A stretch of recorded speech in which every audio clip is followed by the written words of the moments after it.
Alright, it's February 16th, 2013. It's been roughly a little over a month that Chesapeake Energy has been out on the road. We are just now turning off of Route 250 to head out to 3521 Fish Ridge Road in my 92 Acura Integra. This is for everyone that wants to know how fantastic the road is. 250, we are going to take a right onto Reed Ridge. Reed Ridge, Fish Ridge.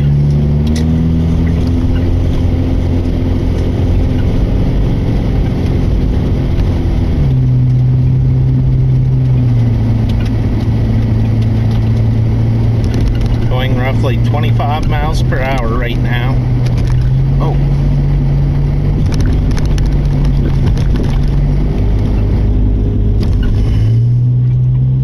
Coming up on the Big Run Community Center, just as a reference point. As you can see, there's always some sort of vehicles parked along the side of the road. I'll go ahead and narrate it.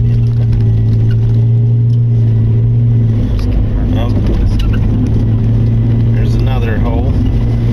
We're up to roughly 35 miles per hour now.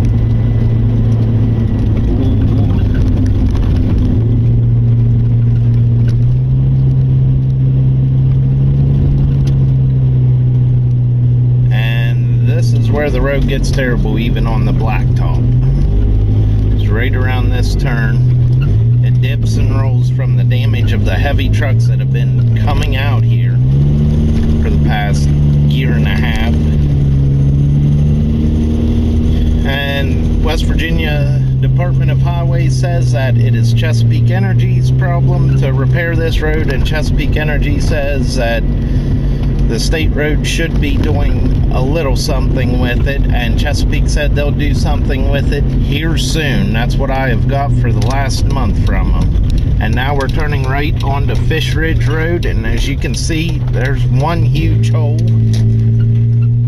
And here's another huge hole.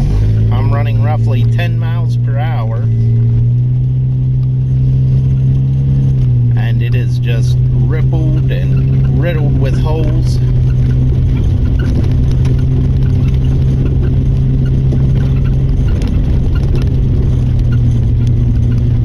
As you can hear from going out here, that squeaking sound is my strut mount that has been torn loose from the car, which I have to repair because of it.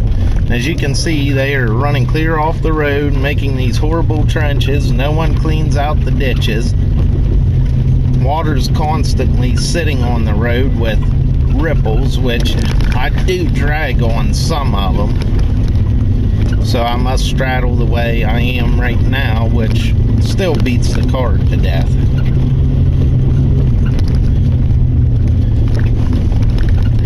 And up here is Q&M Construction. They have heavy equipment too. They're a resident on this road, but something should be made of them to repair or pitch in on repairing this road. At least this portion. As you can see, there's not very many houses out here, but this is our road, and this is where we all live at.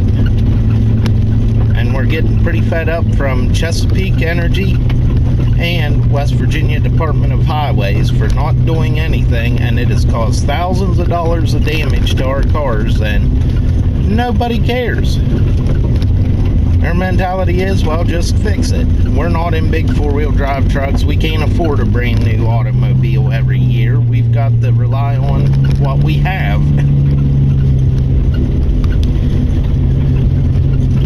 Here's a spot that Chesapeake repaired last year after they put the pipeline in. There is the one and only smooth spot on Fish Ridge Road here. Now, as you can see, it is humped and ridged up. I have to stay to the right-hand side because you never know who's flying up over this hump, and then it's rippled even worse. So if you come up over it too quick and on the wrong side, you can either be in a head-on collision, or you'll lose control of your car if you're going too quick up over it. Here we go again. There's another hole. It's roughly, I'd say, 4 inches deep. There was another one. Hopefully this is picking it up.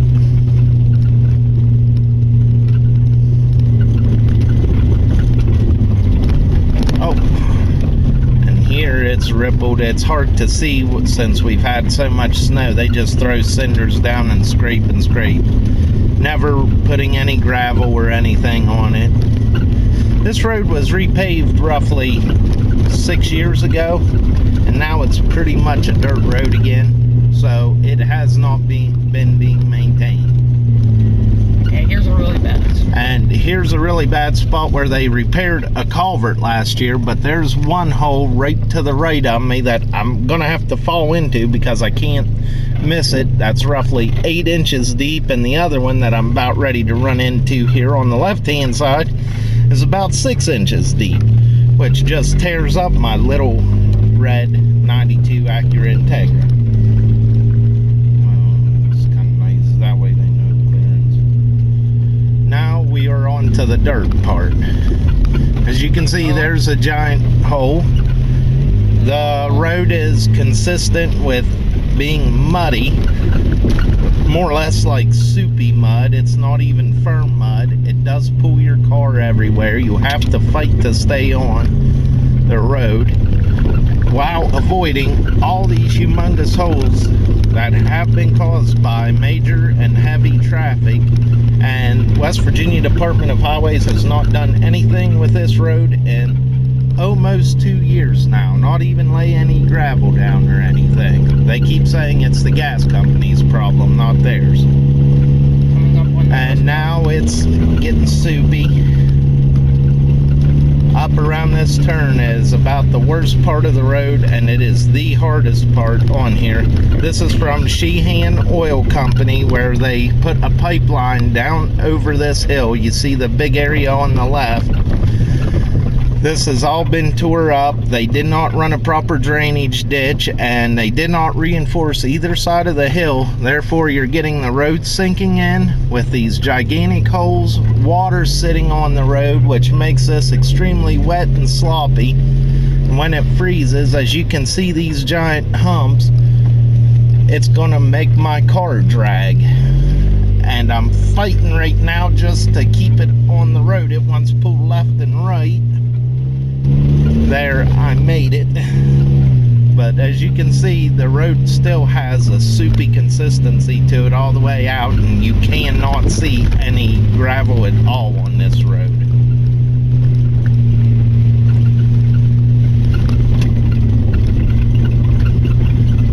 This can be tricky in the winter time and when it rains, because this is a steep grade with, again, soupy, muddy consistency all time since about the middle of January here, and from last year also, where they were working out along this road.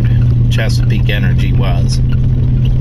Like I said, Department of Highways never comes out here, never maintains anything like they're supposed to. We have registered numerous complaints. Here's a whole bunch of other holes where they get a run for this, and again, soupy consistency, so it's a fight to get up through this, and it's just slinging mud all underneath the car all the way around. I mean, it's just ridiculous. Working my engine hard. There's roughly, I'd say 12 to 15 residents that lives out the extent of this road, and they have pickup trucks and stuff, but they still have put thousands of dollars into suspension work because of it. As you can see, we're running across some more holes, more soup.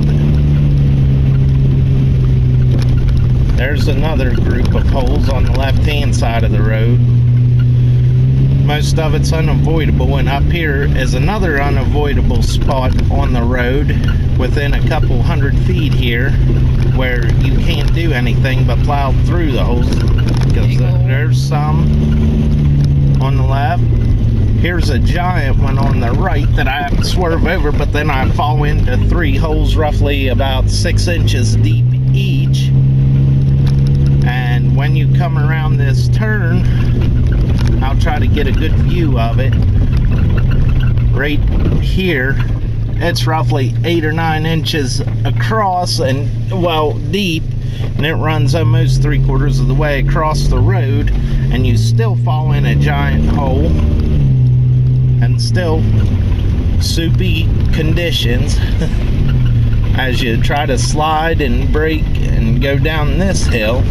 Carefully, because there's children. And carefully, because of where they never replace the drainage ditches. The water runs on the road constantly, and it all comes down and funnels and sits in front of this resident's house here, and it's just a whole minefield. You just gotta pick what holes you're gonna run into. They're all roughly about 7 to 8 inches deep and very hard on an automobile, even a truck. Now you have to gain speed because it's still soupy to make it up this one without spinning clear out, which this is doing damage to tires, and there's more ripples and dips in the road.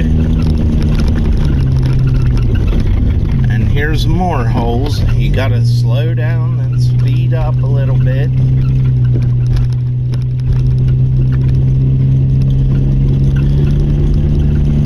Now this is a somewhat smooth section of the road here, but as you can see, they're still running over, making it soupy, slopping mud on. Now we're back to soupy, wet conditions. More holes on the left-hand side. There's one on the right-hand side you have to miss, and then there's this one. So if you want to miss it, you're on the left-hand side of the road going around a blind turn. There was another one. Here's another big drop and dip. Here's these holes, which you got to straddle and almost hit where the roadway's slipping away. Then it comes around here, and you still have some majorly deep holes and ripples which beat your car, but it's not as bad as the rest of the road as you have seen. Again, you got to come left to center around a blind turn to miss holes or run into them, which damages your suspension. And down here you can see the track, because no one wants to run on the right hand side of the road here because there are numerous craters. I mean, 7 to 9 inch deep holes, roughly about 15 of them there. So more water sitting on the road. And these big trucks and everything, they said they still haven't started. They said our road is going to get worse. And here it's getting soupier and soupier. We're finally arriving at a road, and oh, there's a mud hump that I just drug on. But this is the roadway up to where the school bus stops, and this is the end of her run. As you can see, it is completely trashed and muddy. Children have to walk in this to get to and from school, and they are not doing anything. This is horrendous. As you can see, this is a state road, and they're leaving it like this. And here where I live at, you got to run through this mud, hopefully get enough traction to be able to hit the drive lane, which just recently got graveled, to come up. And this is the location of 3521 Fish Ridge Road in Cameron, West Virginia. Please help us and help get something done or settled with the company on this and the state road, because this is atrocious and we residents are suffering. Thank you.